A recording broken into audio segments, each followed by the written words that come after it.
In 1748, I was offered a gift I could not refuse. I regret it now. Pride goes before destruction, a haughty spirit before a fall. That's how the quote goes, but for me, my greed led to my destruction. In 1748, I, along with my family and other members of my village, fell ill to a plague. I knew I was bound to die, like the others in my town. It was then that a strange man visited me. He offered me a gift no one in my predicament could refuse: immortality. I was delirious from the plague and agreed to his terms without even listening to him. I didn't want to die, and the thought of immortality sparked a feeling of greed within me. As soon as I agreed to his terms, he vanished into thin air. I had almost thought I hallucinated the whole incident, but my rapidly improving condition proved it actually happened. Needless to say, I was gleeful of it and went to see my family. My joy lasted for a short while until I realized this gift was in fact a curse. I watched my family die, one by one, each suffering in their last moments. I watched as they each suffered, not being able to do a thing. No matter how much I prayed, the strange man did not return. The last of my family to go was my baby sister, who I held in my arms as she breathed her last breath. I wept for days and wandered around the village, not bothering to eat or drink. What was the use? I couldn't die. So what was the point? I would call out to the strange man to come and retract his gift, but nothing worked. It wasn't long before the survivors of the plague grew suspicious of me. They wanted to burn me at the stake, even though the witch hunts from prior years had calmed down. This prompted me to leave the village and travel. I traveled to multiple places until I settled down in a small town. I tried to enjoy my life there as much as I could, and I did find some peace of mind. It wasn't long before I met the person who soon became the love of my life. She was as beautiful as a flower, and as gentle as the sunlight. Despite this curse of immortality, I found myself falling for her charm. After weeks of getting to know each other, we were together. Like a fool, I placed my immortality to the back of my mind.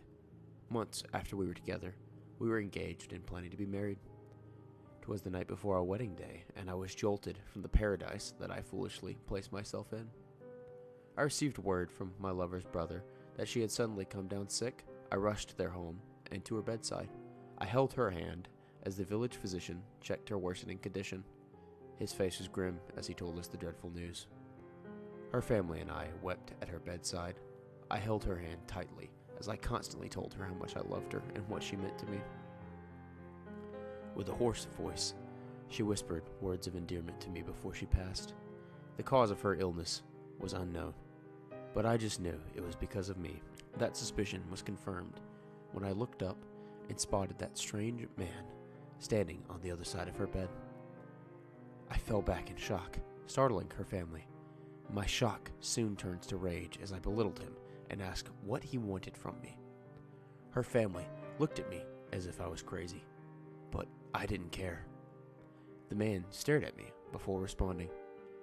"You should have listened to my terms." This put the fire in my heart out as I was dragged from the room. I was once again thrown out and told to get my head together. Apparently, they couldn't see the strange man. Once again, I wandered around from the town and into the woods, wishing more than ever to die. I barely had the energy to lift my feet from the ground and tripped on a tree root. I fell and laid there for what seemed like hours. I heard sinister laughter and looked up to see that man again. I didn't even have the energy to yell and curse at him. I just felt hollow. "Can you take your gift back?" I asked instead. He laughed. "Once the gift has been given, it can't be returned. You should have listened to my conditions before agreeing." I cursed myself. "Can you at least tell me what the conditions were?" "I don't see the harm in that, so I might as well. There were 3 conditions. First of the 3, it provided you with a perfect memory, making you unable to forget a single thing. The second of the 3, if you are to receive a fatal injury to mortals, you will die momentarily and experience that pain tenfold. And finally, the third condition, anyone you love will die," he responded after much contemplation. I pulled myself up to my knees and my stomach twisted. I felt sick, just listening to the conditions. I couldn't even get mad at him because it was my own fault this happened. He vanished into thin air, once more leaving me to my own devices. I curled up, as small as I could, as sobs racked my body. After this, I moved from place to place, never staying for too long. I kept my distance from people as much as I could, fearing that I might bring about their death as well. I continued like this until 1823. In 1823, I experienced the second of 3 conditions. I was roaming the woods, somewhat close to a town, but I didn't pay much attention to it. I had just passed behind a large tree when I was struck in the neck by a bullet. It shattered my esophagus and blood gushed from my neck. I grabbed at my neck to stop the bleeding, but it was too late. I went unconscious and continuously experienced that pain tenfold. It was like my very own personal hell. It was then that I developed a fear of death, even though I couldn't die. I wasn't sure how much time had passed when I regained consciousness, but the sun was rising once more. The last I remember before I fell unconscious is that it was midday. My neck arched as I remembered the pain and immediately grabbed it. Thankfully, everything was healed up, as if nothing happened. But I couldn't forget it. Even to this day, I can vividly remember that pain. But it was not the worst I experienced. In 1940, I was in England when the bombing, the Blitz, occurred. I was close to where a firebomb hit. Not only was I burned alive, but I was hit by debris and broke many of my bones. I was out more than a week and experienced that pain tenfold, continuously, with no break. After that, I experienced night terrors, reliving that pain all over again. The night terrors continued on for months after the bombing. It was so bad that I opted to not sleep. Due to this, I decided to go into hiding from the world.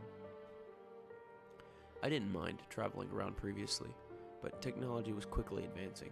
The possibility of me being suspected weighed on me. After that, I watched as the world around me advanced to where it is now. I still traveled from location to location, but I tried to make it as discreetly as possible. This didn't work out in my favor, as an unnamed organization caught whiff of my existence. It was mainly my fault. I stayed in a city longer than I should have, and I got unwanted attention. I won't go into all of the details of how I was kidnapped by this organization, as it really isn't necessary. Anyways, 15 years ago, I was kidnapped and tortured by that organization. Naturally, when I was kidnapped, I put up a pretty good fight, and one of their agents ended up killing me. Even though I was dead, they took me with them to discard my body, only for me to wake up a few hours later.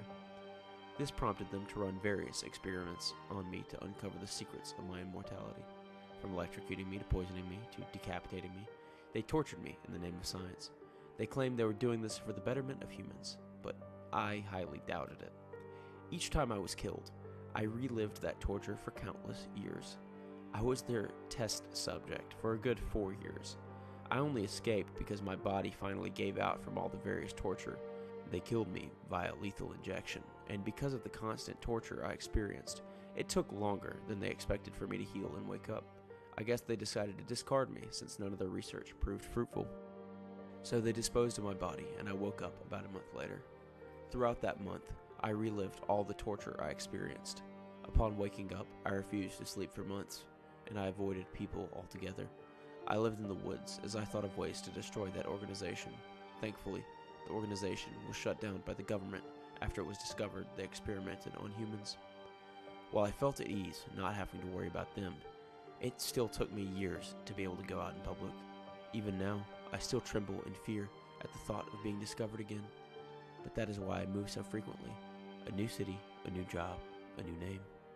When I try to go on about my life, I still catch glimpses of that man out of the corner of my eye, and I hear his sinister laughter echo in my head. I'm not sure of who or what he is, but I do know that he isn't some nice, helpful person.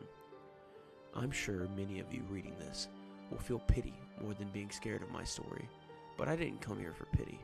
I've made my peace with the decisions that I made that led me to this point, and I regret them. I was foolish, and now I'm suffering the consequences. You don't have to believe me. I don't care. I'm merely writing this to be a warning to others. If you were ever in a dire situation and you meet a strange man offering you a gift. Refuse it.